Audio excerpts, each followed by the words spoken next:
Good morning everyone. I would like to present 10 examples of etiquette. Number 1. Be respectful. Treat others with kindness and avoid offensive or hurtful language. Number 2. Think before you post. Consider the consequences of sharing personal information or controversial opinion. Number 3. Use proper grammar and spelling. Clear communication reduces misunderstandings. Number 4. Avoid using all caps. It can come across as shouting and is considered rude. Number 5. Respect people's privacy.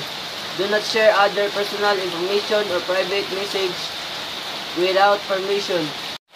Number 6. Do not spam. Avoid excessive self-promotion chain messages or irrelevant content. Number 7. Follow platform's rule. Adhere to the guidelines of website, forums, or social media platforms. Number 8. Use appropriate tone and emojis.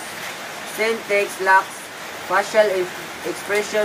Be mindful of how your words may be interpreted. Number 9. Give proper credit. Acknowledge sources when using someone else's content, image, or ideas. Number 10.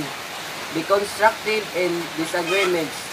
Disagree respectfully without resorting to insult or personal attacks.